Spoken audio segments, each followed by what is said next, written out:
अस्सलामुअलैकुम वरहमतुल्लाहि ताला वबरकातुहू। मोहतरम हज़रात, हमने एक मसला देखा जो है यूट्यूब पर एक साहब सवाल कर रहे थे एक मौलाना साहब से कि क्या हालत हैज़ में औरतों के लिए नमाज रोज़े माफ़ हैं।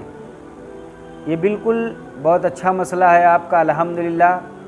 बात यह है कि दुनिया की कोई भी औरत हो, अल्लाह ने उसके लिए महीनों में चंद अय्याम, चंद दिन मुकर्रर किए हैं जिसमें वो नापाक होती है, जिसको हम और आप शरीयत की ज़बान में हालत हैज़ कहते हैं और अपनी ज़बान में उसको हम और आप पीरियड कहते हैं।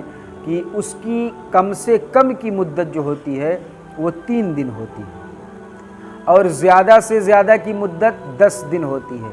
यानी एक औरत को कम से कम 3 दिन हैज़ आएगा और ज़्यादा से ज़्यादा 10 दिन आएगा। अगर 3 दिन से कम आया तब भी हैज़ नहीं, अगर 10 दिन से ज़्यादा आया तब भी वो हैज़ नहीं माना जाएगा, बल्कि इस्तिहाज़ा माना जाएगा, यानी बीमारी की वजह से खून आ रहा है। तो इन अय्याम में जो चंद मखसूसा अय्याम मखसूसा हैं, यानी पीरियड के अय्याम हैं, महीने में 4 दिन, 5 दिन, 3 दिन, 6 दिन जो औरतों के ये अय्याम हैं, पीरियड हैं, इन अय्याम में औरतों के लिए नमाज माफ़ है।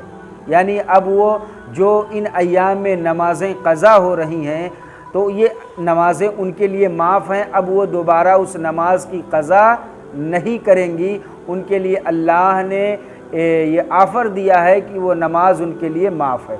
अब रही बात रोज़े की हालत में अगर पीरियड आ जाए, यानी रमज़ान के महीने में अगर पीरियड आ गया, हालत हैज़ में हो गई औरत, तो उन अय्याम में रोज़ा नहीं रखेगी जिन अय्याम में वो हालत हैज़ में होगी। उन दिनों में वो रोज़ा नहीं रखेगी जिन दिनों में वो हालत हैज़ में होगी।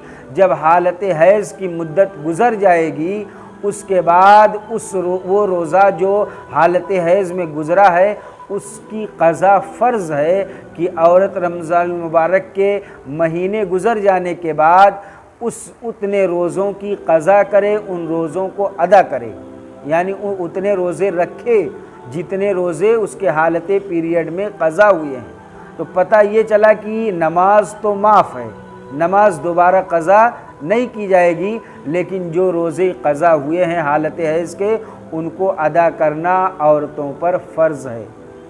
और ये भी सुन लीजिए कि हालत हैज़ में, हालत निफास में औरतों का रोज़ा रखना, नमाज पढ़ना ये हराम है। ये मसला है शरीयत का, इसको आप हज़रात बहुत गौर से सुन लें। शरीयत का मसला है। हाँ, वक्त नमाज जब आ जाए तो औरत को चाहिए कि वज़ू कर ले, जैसे वज़ू करती थी। वज़ू करके मुसल्ला बिछाकर कुछ देर ज़िक्र अज़कार करे, अल्लाह रब्बुल इज़्ज़त की किब्रियाई बयान करे और भी चीज़ें पढ़ें, वज़ाइफ पढ़ें, ताकि नमाज की आदत ना छूटे। लेकिन नमाज हालत हैज़ में माफ़ है, रोज़ा भी हालत हैज़ में उन चंद अय्याम में माफ़ हैं। उसके बाद जब उसको वक्त मिले तो रोज़े को रखना, रमज़ान मुबारक के रोज़े को रखना ये फ़र्ज़ है। अस्सलामु अलैकुम व रहमतुल्लाहि ताला व बरकातुहू।